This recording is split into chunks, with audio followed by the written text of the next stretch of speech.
Good afternoon. I have the unenviable task of standing between you and your afternoon or evening cocktail. So I hope that you will indulge me for my allotted 20 minutes. My passionate belief in life is summed up in just a few words. And actually, I guess first I'll flash the book cover. This is actually the English language version of the book called Leaving Microsoft to Change the World. And the nice thing about having this title is that I got this title before Bill Gates could actually grab it. It is not often in life that you are several years ahead of Bill Gates, but I hope to one day license my intellectual property to him. And for $1 million, he can write Leaving Microsoft to Change the World version 2.0. My own passionate belief in life is summed up in these 6 words.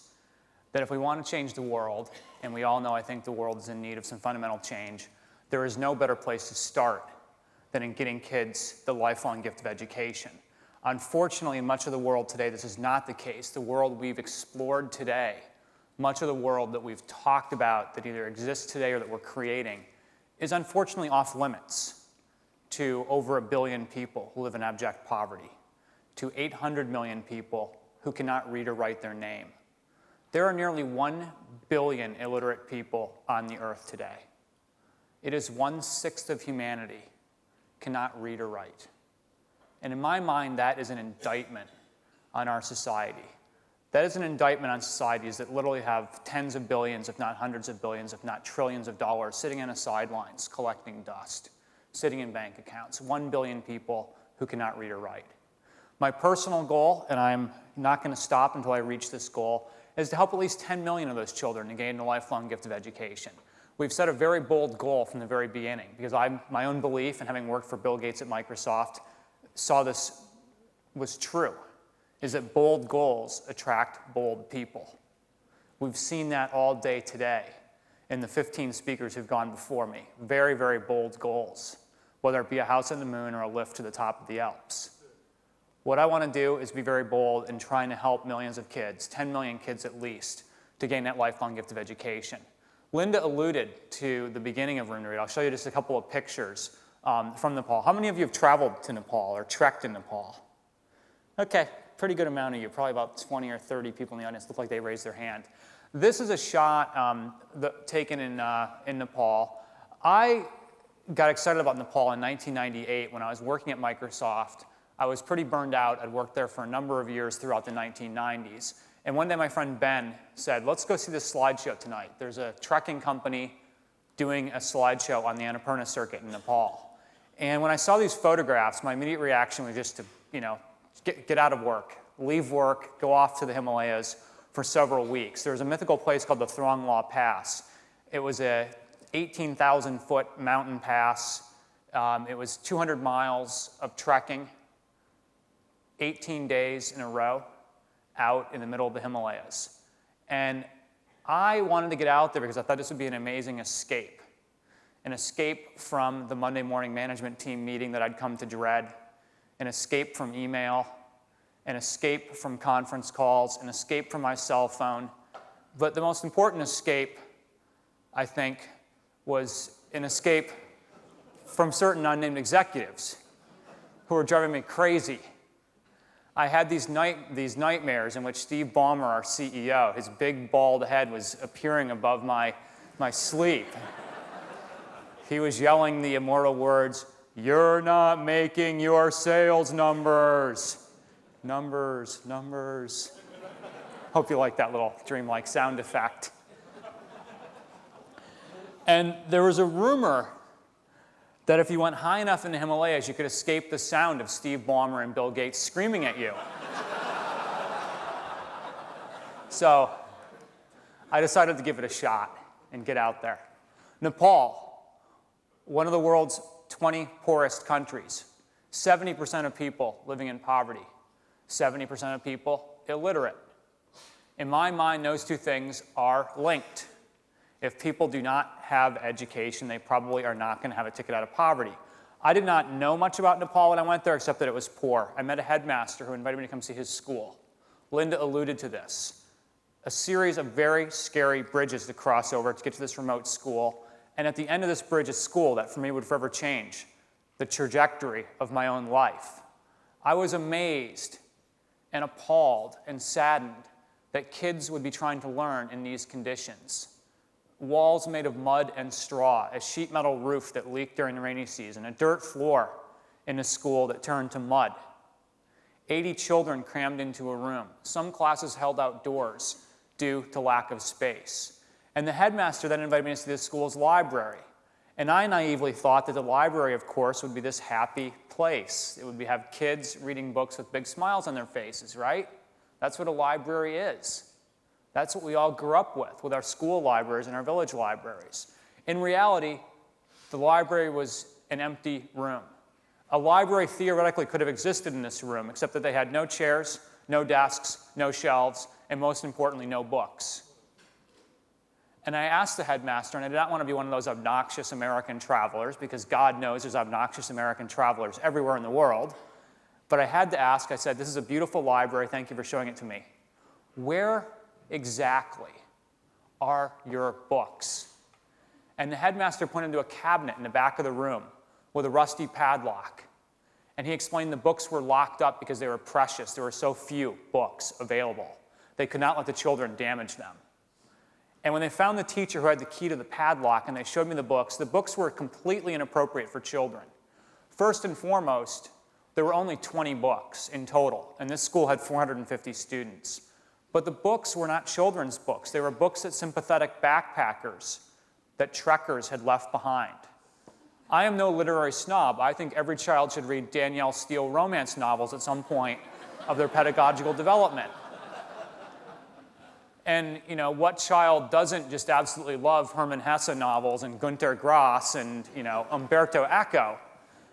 But these books were not appropriate for children. And the headmaster said to me, and chapter 1 of my book is titled, "Perhaps, Sir, you will someday come back with books." That was the headmaster's simple request. "Perhaps, sir, you will someday come back with books." And I got really excited because I had made some money at a young age, and I was looking for something to do with that money, something productive. Not just about me, you can only really drive one car, you can only live in one house. I thought this is a great way to use some of my good fortune. And so I wanted to return to this school with books for their children. I thought it would be a great way to make the world a better place. 11 days into the trek, I had a vision. It was not, thankfully, a vision of Steve Ballmer. I had a different vision. This vision may have come because I was drinking the local alcohol at altitude, which is always a bad idea. But I had a vision that I would be the Andrew Carnegie of Bahundanda, Nepal. Andrew Carnegie gave North America an amazing gift. If you're from Scotland, thank you for sending us Andrew Carnegie, who arrived poor, who died rich, but he died leaving a legacy of 3,000 libraries across North America. When Carnegie grew up in Scotland, the rich had books, the poor people didn't. The rich were 2%, the poor were 98%. He grew up in a childhood without books. This is not all that long ago. This is just over 100 years ago, that literally there were not books available if you were poor. The library system that Carnegie set up, that I benefited from as a child, democratized access to books. No longer did it matter how much money you had, what religion you were, what gender you were. You had access to books from a young age. So I wanted to do that same thing for this little village in Nepal, to be the Carnegie of that little village. Now I want to be a little bit different, though, because I wanted to actually be Carnegie with a yak. I thought it'd be really cool to go back with a yak and deliver books to the kids by Yakmobile. We called it, like my father got involved in the project, we called it Yakety Yak with books on his back. That was our goal. And this is our iconic yak. This is Zach the yak. I rented him for about €4 a day, about $5 a day. The critical design flaw of this yak that you may notice, especially our design experts who spoke earlier, the critical design flaw of this yak is actually the guide rope is actually shorter than the yak's horns. And this led me to believe that a member of the Microsoft Windows development team had been in Nepal before me, designing guide ropes. Now, this next shot is very special to me because this is the reaction that the children gave when they got their hands on these books. These kids had never seen brightly colored children's books before. They were looking for the first time ever at African wildlife, at zebras and lions and tigers and giraffe. They were looking for the first time. Remember that wonderful video we saw this morning from Woods Hole? These kids had never even seen pictures of sharks or starfish or anything under the water. So it was wonderful to me to watch and to see the reaction these kids had. And because we had 3,000 books, we visited, my father and I, 10 schools. And so the next day we got to do it all over again. We got to see this other school where the kids were lined up to greet us. The kids had picked flowers in the forest to greet us. And this was the greatest feeling in the world, to walk through a corridor of 500 children, a corridor 100 yards long, of children all saying, namaste, sir, welcoming us to their village and thanking us for the books. It felt so good that in my own mind, something began to switch, something began to shift. I had this, I don't know if it's an epiphany or a catalyst or what it was, but I wrote a very short memo in my head. I wrote a memo that I would remember to send via email when I got back to my desk at Microsoft. Now, this is 1999. It was the height of the technology boom. I was told I was crazy. I was the #2 guy in Microsoft China. China's booming, Microsoft's booming, technology's booming in 1999. And people said, what do you mean? What do you want to go do? I was like, I want to deliver books in the back of a yak to more villages. This is great. This is so fun. And people told me I was crazy. I remember somebody said to me, you know, well, you're 35. You're just having a midlife crisis. And I thought to myself, first and foremost, 35 is not midlife anymore. Like 35 is the new 25. And I thought, wouldn't it be a crisis if I didn't follow my passion? Wouldn't it be a crisis if I decided I would spend the rest of my life just making rich people richer? And I have nothing against rich people. I love rich people. People with money can do great things if they put the money to good use. But I thought I needed to spend my life getting more books into the hands of more kids. So I left the company. Now, why? Why education? Why is this important? Why does education matter? Well, what I want to show you is just 2 quick graphs that show an absolutely direct causal link between education and quality of life. Those of you who have kids, how long would you like for your kids to live? 70, 80, 90, 100 years old, have a good, healthy old age? This graph shows enrollment rates in school versus life expectancy. And what you see in the upper right-hand corner are countries like Holland and the United States and Britain and France and Canada and Sweden that have educated most of their children, if not all of their people. And direct causal link to life expectancy. Lower left-hand part of the graph is the depressing part of the graph. This is where countries like Benin and Mali and Ethiopia, South Africa, Cambodia, places where Room to Read is working now. Very little school enrollment, very low life expectancy, bad healthcare systems, you name it. Everything is tied to education. The next graph shows literacy rates mapped against life expectancy. Again, you see the same clustering effect. There is no better way to improve the world than getting people educated. It's been proven by your society, it's been proven by my society. I realize my president was not very well educated, but for the rest of the country, yeah, I'm sorry about that. I'm really sorry about that. So, what am I doing now? We're about 7 years into starting Room to Read. We are now, and when I say we, I say collectively because it's no longer about me. I'm the founder and the CEO, but I've set out to build a real organization. I've set out to build a world-class organization, as Linda mentioned, a fast-growing organization. We're doing 3 things, 3 primary things to improve the quality of education in poor countries like Zambia, South Africa, Cambodia, Laos, Vietnam, Nepal, India, etc. 3 things. Number 1, reading rooms. These are bilingual school libraries where kids can have access to books from a young age. Very simple, very low tech, but very necessary. If kids don't grow up with access to books, they're not going to get educated. It's very simple. Yet we have almost 1 billion people who are illiterate. Why? Because they didn't grow up with access to a library. Can we change that? Yeah, easy. Easy to do. Give kids access to books from a young age. Second, a program called Schoolroom. This works in partnership with the communities to build schools, to expand schools, to improve schools, to give kids a comfortable, safe, child-friendly environment full of great teachers in which to learn. And then third for us is a program called Room to Grow. This is a program that gives long-term scholarships to girls, and girls exclusively, from a young age. This is important because in the developing world, I mentioned all the illiterate people, 800 million, very depressing statistic. 2/3 of the people who are illiterate are women. 2/3.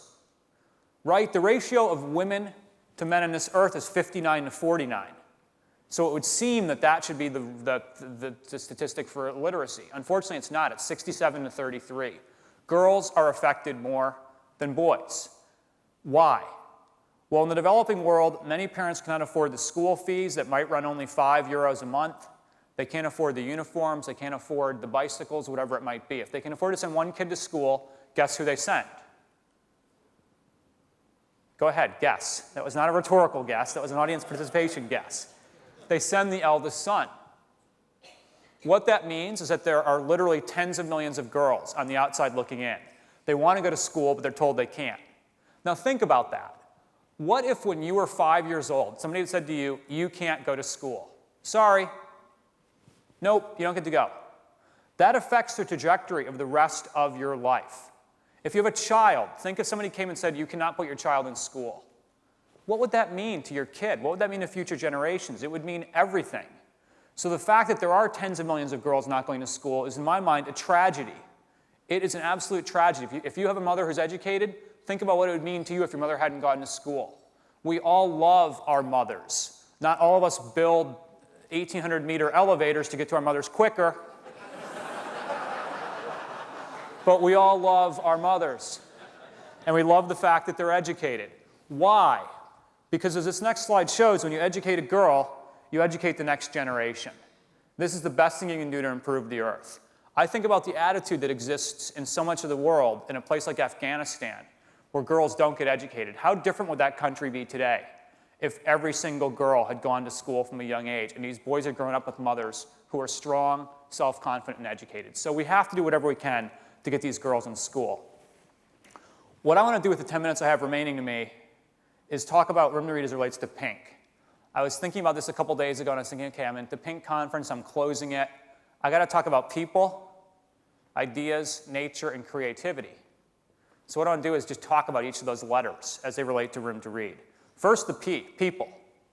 I am really proud of the team that I have built around the world. We do not believe in the model of sending expatriates overseas to boss the local people around. I think we've proven that the world is at full quota right now on bossy people going overseas and telling the local people what to do. What we want to have is strong Vietnamese people in Vietnam and strong Nepali people in Nepal to run Room to Read. They're the ones who know the local conditions, speak the local language, and can work with the local communities. One of the key groups of people they have to work with are the parents. What we do is work everywhere that we work, we have a challenge grant. The parents are required to donate labor to each project. I'm a firm believer in the adage that you cannot help people if they don't want to help themselves. If you plunk down in a village and you say, we're here from Sweden, we're here from America, we're here from Canada, we're going to build a school for you, the local people won't value it because it's a free gift. What you want to do is tell the local people, we want you to work for this. We'll buy you the bricks, we'll buy you the mortar, we'll buy you the desks, but you have to put in your labor. What you see here in Nepal is a village called Katrak. I visited this school when it was being constructed in 2002. I walked 2 hours up a steep mountainside right around sunrise, and I was almost run off the trail. It was a donkey trail. There were women carrying 110-pound bags of cement on their backs for 2 hours uphill. These were the mothers. They wanted their children to get educated so badly that they would wake up before sunrise and come an hour downhill, 2 hours back uphill with these 110-pound bags. I don't think these women could have weighed 110 pounds. This next shot is from Laos, a village in rural Laos near the China border. We put out a request to the local community to say we need people to come and help dig the foundation for the new school. Look at this shot. How hopeful is this? We ran out of shovels. We did not have enough shovels for all the parents who showed up to dig the foundation. Now, this has been lost in the Western world. We expect the governments to do everything for us. When was the last time that you actually had a community turn out and actually donate labor to a project? No, you have contractors, you have EU grants, you have US government grants if you're living in my country. What we have is the fact that people in the developing world are not afraid of hard work. They believe in the power and the value of education for their children, so they're willing to come out and do everything they can to get the school built. So that was the P, people. Ideas. I talked about the challenge grant. The fact that you don't give something away. I do not believe in the model of the top-down, large aid projects that are funded by the multilateral agencies that go into a community and do everything for the people. I think if you challenge the people, they will come up with very innovative solutions. This is a school in Nepal called the Himalaya Primary School. I attended the opening of this school in 2003. What was unique about this school was that it was very close to a series of brick factories on the outskirts of Kathmandu. We had asked the headmaster to rally the parents to donate money and labor to the project. They had no money because most of them were poor laborers working in the brick factories. So what did the headmaster do? The headmaster went out and he convinced 6 different brick factory owners to each donate 5,000 bricks to this project. The school cost us 8,000 euros only, total, 8,000 euros, 400 students in the school. Why? Because the headmaster responded to the challenge grant. He responded to that idea.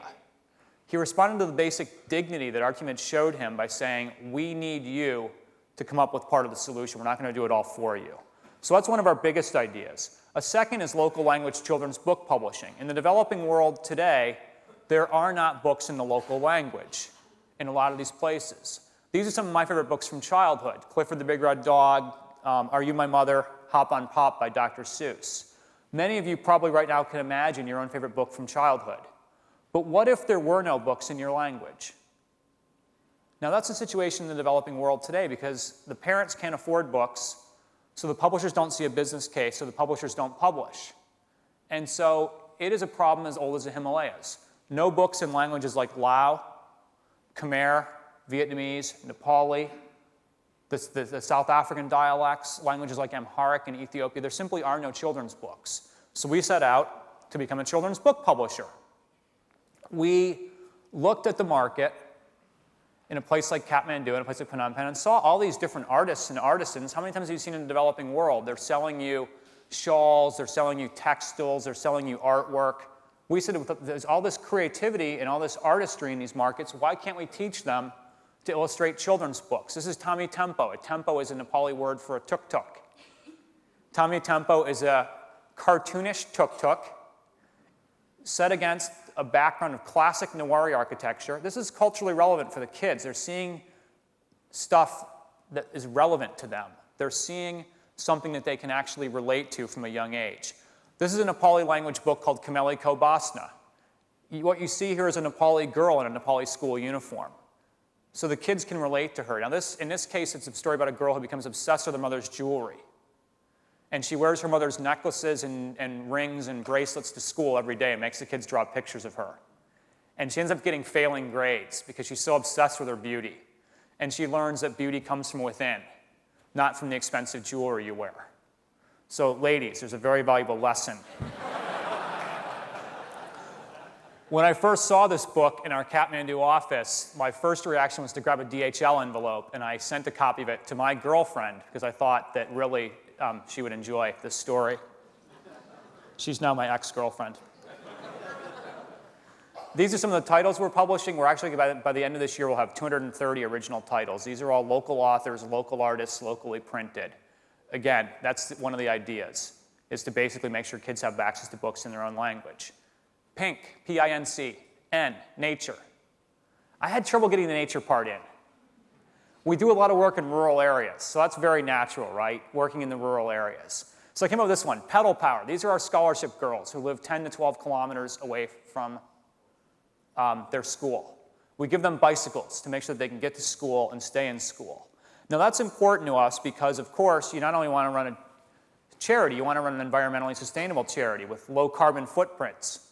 This is our team in Phnom Penh, Cambodia, setting up a school library. You see our poor employee on the back of this thing almost falling off the back because he's so overstuffed this thing with books. He's a total overachiever.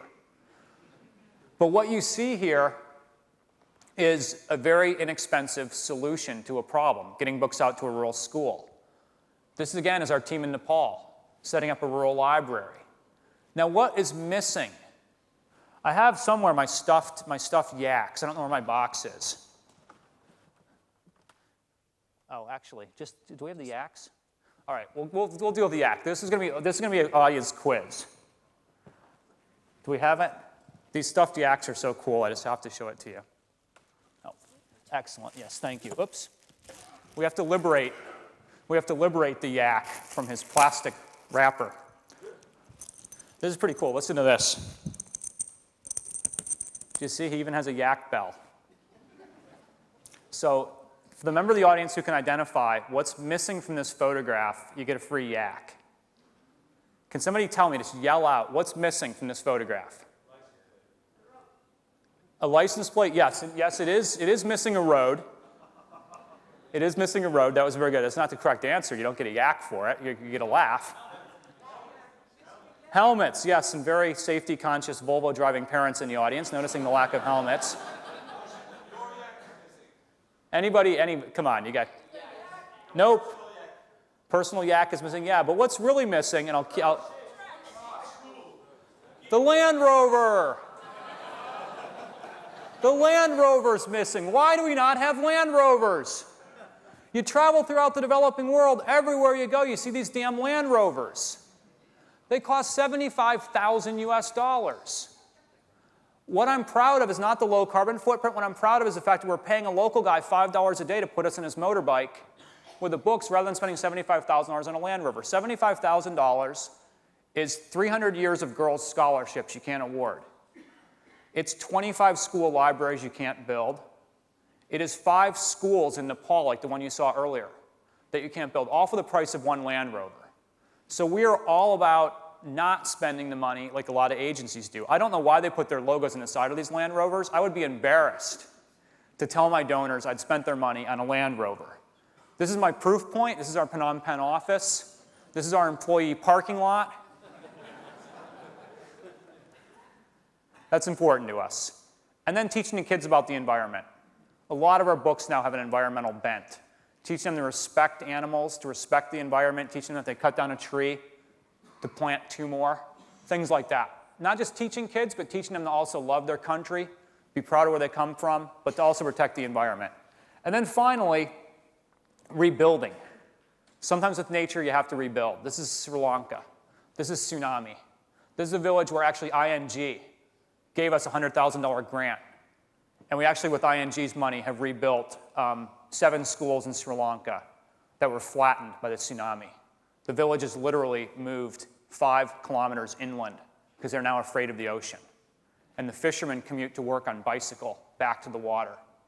But with ING's help, we actually were able to replace a lot of these schools. By the 1-year anniversary of the tsunami, we had reopened 39 schools in tsunami-impacted communities and helped those communities and those children especially who are traumatized to return to a normal life. And then finally, the C in pink is creativity. So I want to close in just a couple of notes of creativity. 1, a direct link between donors and projects. How many times do you feel that these big agencies, you don't know where the money goes? They're given billions of dollars, hundreds of millions of dollars. You don't know where the money goes. What we have done is created a model that creates a direct link between a donor and a project. You want to build a school? Great. We can tell you the exact price to build a school. We'll show you pictures. You can visit it. You can have a dedication plaque and dedicate it to a loved one. So a direct link. So we're on the hook at Room to Read to deliver on the project. When ING gave us a grant to go out and rebuild schools, we could show them the schools that were rebuilt. So it's a very causal link between what gets donated and what gets done. Second part of creativity is what I call democratizing philanthropy. Make philanthropy accessible to everybody. If your projects have low prices, then everybody can afford to adopt one. There is no excuse not to. Many people in the world think you have to be as rich as Bill Gates or Warren Buffett to go change the world. Or you have to be as good looking as, Brad and Angelina, or as famous as Bono to go change the world. I don't believe that at all. I think that's a cop-out. That is just making an excuse not to go change the world. What we have done is told people directly, for 200 euros a year, you can put a girl on scholarship. You want to put a girl through 10 years of schooling, it's 2,000 euros. It's not expensive. I have third grade girls who give me their allowance to help put girls in school. It's not much money, so it's a really good opportunity for us to go out and do it. There's no excuses not to. We have a reading room program, our school library program, 2,500 euros.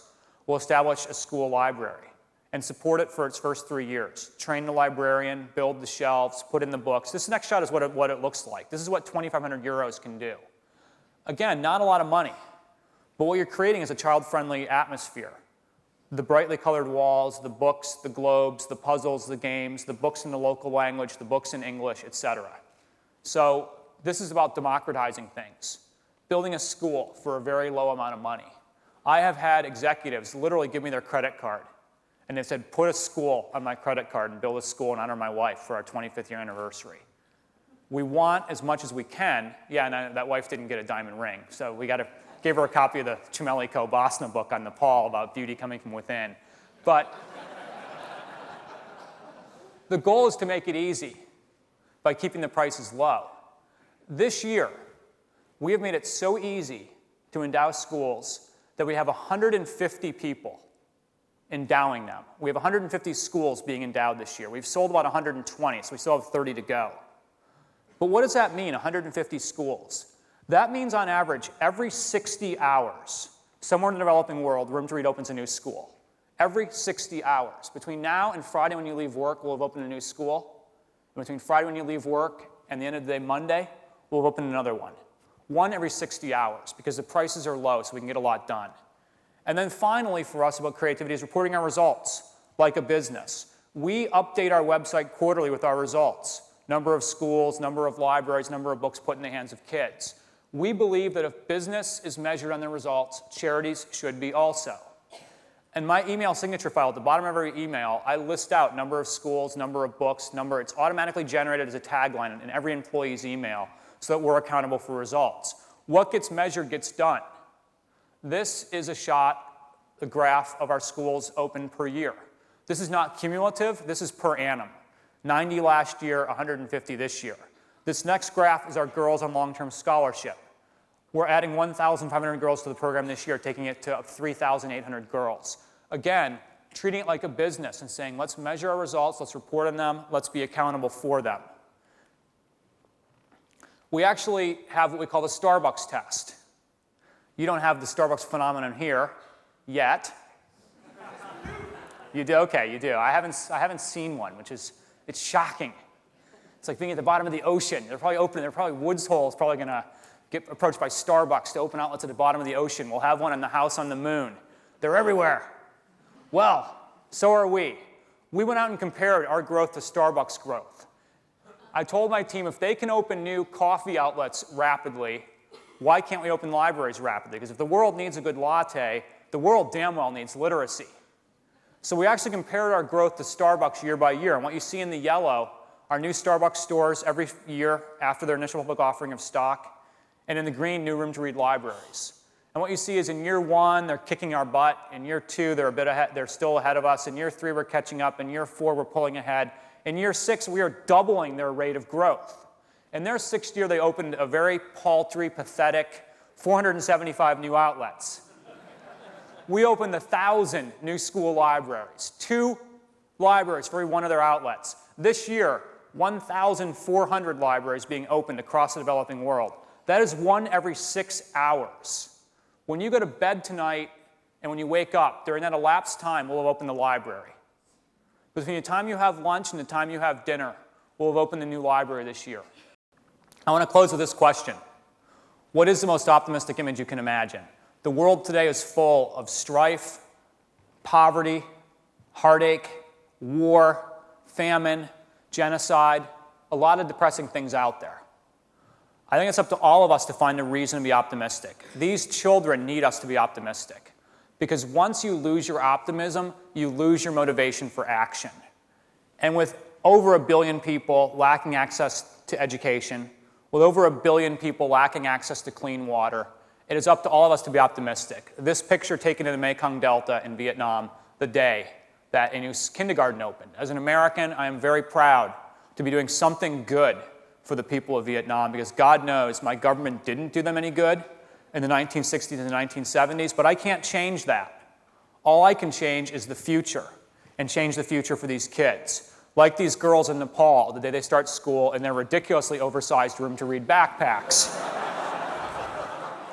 We can actually zoom in on that to show you that we're a very forward-thinking organization. We're giving the girls room to grow in their backpacks over time.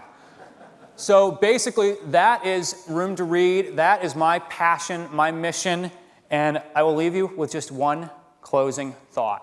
Thank you.